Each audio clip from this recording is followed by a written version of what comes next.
Hello everyone, હું HK. Barad cooking ચેનલમાંથી બોલું છું. આજની મારી રેસીપી છે કારેલાની સાલની ખટ્ટી મીઠી ચટણી. જો કારેલાની સાલ હું એ ઉતારીને ધોઈને કમ્પ્લીટ કરીને તૈયાર રાખેલી છે. લસણ અને લીલા ધાણાની પેસ્ટ, ટામેટું, ડુંગળી અને લીલા મરચાં એ પણ કાપીને તૈયાર રાખ્યા છે. તો હવે ગેસ ચાલુ કરી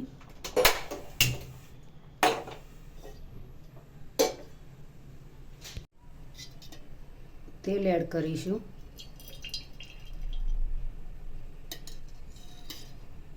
બે ચમચી જેવું.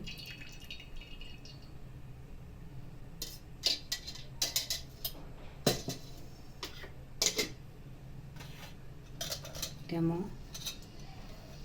અડધી ચમચી રાઈ એડ કરીશું.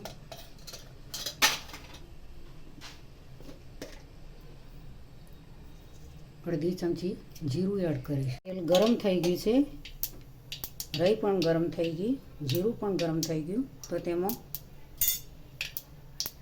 કારેલાની સાલ એડ કરીશું.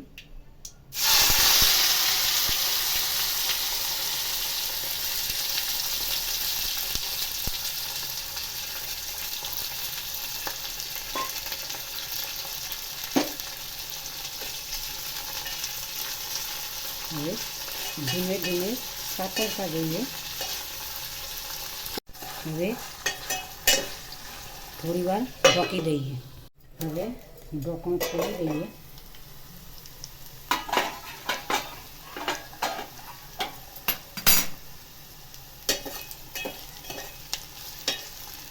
તેમાં ટામેટાં, મરચાં અને ડુંગળી 3 એડ કરીએ.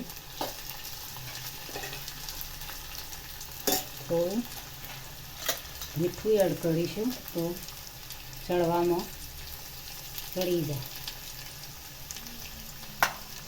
તેમાં લસણ અને ધાણાની પેસ્ટ એડ કરીએ.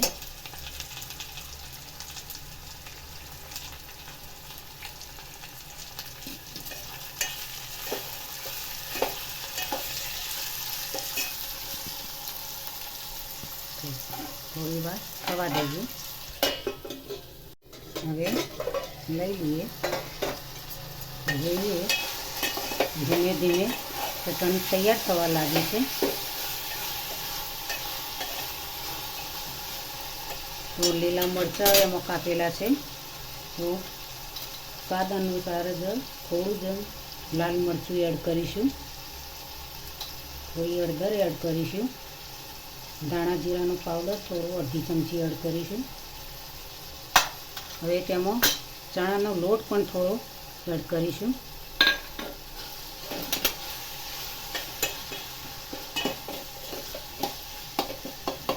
હવે મીઠાશ લેવા માટે, થોડી મીઠાશ આવે ચટણીમાં, એના માટે થોડી ખોળ એડ કરીશું. ખટ્ટી મીઠી લાગે.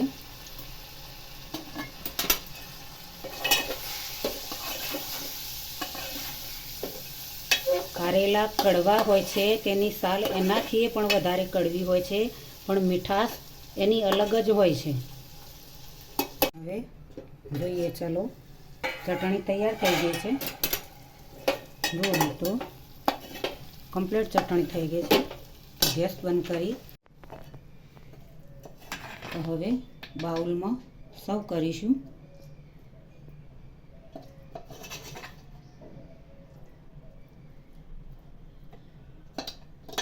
આજની રેસીપી મારી કારેલાના સાલની ચટણી મિત્રો જુઓ તૈયાર થઈ ગયા છે. ગાર્નિશિંગ માટે હું મીઠા લીમડાના પત્તા એડ કરું છું. તો આજની રેસીપી મારી કારેલાની સાલની ચટણી તૈયાર થઈ ગઈ છે. તો ગાર્નિશિંગ માટે હું એક મીઠા લીમડાના પત્તા પણ એડ કરેલા છે. તો મિત્રો, ભલે કારેલા કડવા હોય પણ તેના ગુણ ખૂબ જ સારા હોય છે.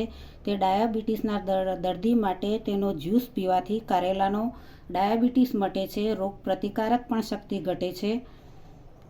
કારેલા કડવા છે.